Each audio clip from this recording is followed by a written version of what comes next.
అందరికీ మరణాతండి. బాగున్నారండి? మహాపరిశుద్ధుడు ప్రభువారు తన పరిశుద్ధమైన కృపా కౌగిలిలో మనలను నిరంతరము భద్రపరచునుగాక. ఆమేన్.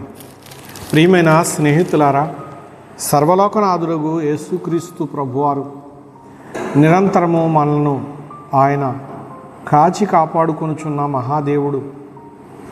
ప్రియమైన స్నేహితులారా, అట్టి దేవాతి దేవుని మనము నిరంతరము తలంచుకొనుట మనకెంతో ఆశీర్వాదకరము. ప్రియులారా, ఈ దినమందు మనము దేవుని వాక్యాన్ని బట్టి ప్రభుని గౌరవించి గణపరుచుకుందాం. కీర్తన గ్రంథము 37వ అధ్యాయము 4వ వచనమును మనం చూసినట్లయితే, ఆయన నీ హృదయ వాంఛలను తీర్చును అని రాజైన దావీదు గారు చెబుతున్నారు. ప్రియులారా, ఆయన అనుభవంలో ఇవన్నీ ఉన్నాయి. దేవుని స్తుతించేటటువంటి భక్తుల అనుభవంలో ఇవన్నీ చేరి ఉన్నాయి. ప్రియులారా, హృదయవాంఛలను సర్వోన్నతుడైనటువంటి దేవుడగు సృష్టికర్త మానవుల పట్ల ఆయన నెరవేర్చువారుగా ఉన్నారు. ప్రియులారా, మనలను దేవుడు తన స్వరూపముతో చేశారు గనుక తన స్వరూపాన్ని ఇచ్చి తన కళలద్ది తన రూపాన్ని ఇచ్చాడు. ఎక్కడి నుంచి తీశాడు అన్నట్లయితే, ఆయన శూన్యంలో సృష్టిని చేసి ఆ సృష్టిలో ఆయన మట్టిని చేశారు. ఆ మట్టిలో నుండే మానవ నిర్మాణము గావించారు.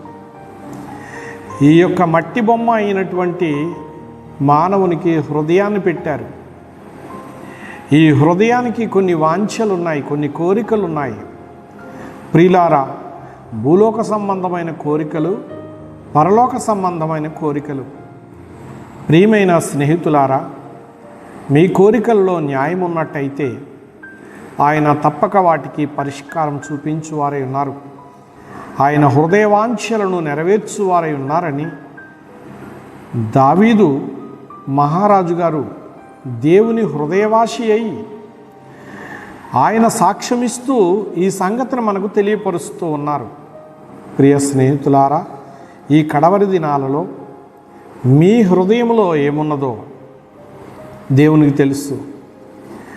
మీ హృదయంలో ఉన్న ప్రతి న్యాయమైన కోరికను, మీ హృదయంలో ఉన్న ప్రతి న్యాయమైన వాంఛను ఆయన తీర్చేవారై ఉన్నారు. ప్రియమైన స్నేహితులారా, ఆయన సర్వశక్తివంతుడు. మన హృదయ స్పందన ఆయనకి తెలుసు. అందరి అంతరంగము ఆయనకి తెలుసు. గనుక ఆయన యందు విశ్వాసం ఉంచి ఆయన్నే మనము నిరీక్షిస్తూ తలంచి స్తుతిస్తూ స్మరిస్తూ ఉన్నప్పుడు తప్పనిసరిగా ఆయన మన పక్షముగా ఉండి మన బాధ్యతలను స్వీకరిస్తూ త్వరగా నెరవేరుస్తూ తన కృపను అనుగ్రహించువారై ఉన్నారు. ఏ ఒక్కరు కూడా అశ్రద్ధ లేకుండా దేవుని ఎడల శ్రద్ధ గలవారై ఉంటూ ఆయన యొక్క దీవెనలు పొందుకొనడానికై ఒక అడుగు ముందుకు వేసి ప్రయాసపడండి. ప్రయాసపడు వారికి ఫలితాన్ని దేవుడే లెక్కగట్టి అనుగ్రహిస్తారు. ప్రియమైన స్నేహితులారా, ఆయన చిత్తమును జరిగించినటువంటి మన యొక్క వాంఛలను ఆయనే తీరుస్తారు. గనుక ఈ చనువు గల దావీదు చెబుతున్న సాక్ష్యమును బట్టి, తండ్రిని గణపరచుచున్న విధానమును బట్టి, నేడున్నటువంటి భక్త జనాళి అయిన మీరు నేను మనమంతా కూడా ఆయన్ను గణపరుచుకుందాం, ఆ దీవెనలను అందుకుందాం. అట్టి కృప ప్రభు మనందరికీ దయచేయునుగాక. ఆమేన్. చిన్న ప్రార్థన చేద్దామండి. ప్రాణప్రియుడు అయిన యేసుక్రీస్తు ప్రభువా, నీకు స్తోత్రములు స్తోత్రములు స్తోత్రములు. నీవు హృదయవాంఛలను తీర్చే మహా గొప్ప దేవుడువు. నీకు స్తోత్రములు.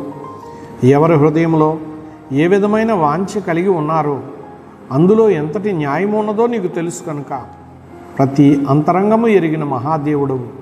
గనుక ప్రభువా, ఈవేళ నీవు ఇదిగో నీ స్వరూపమందు సృజించినటువంటి నీ బిడ్డలైన వారి అంతరంగంలో ఉన్న ప్రతి న్యాయమైన వాంఛను తీర్చి సహాయం చేయమని యేసుదేవుని పుణ్యనామమున వేడుకొనుచున్నాము పరమ తండ్రి.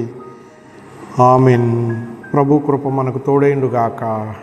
మరణాత.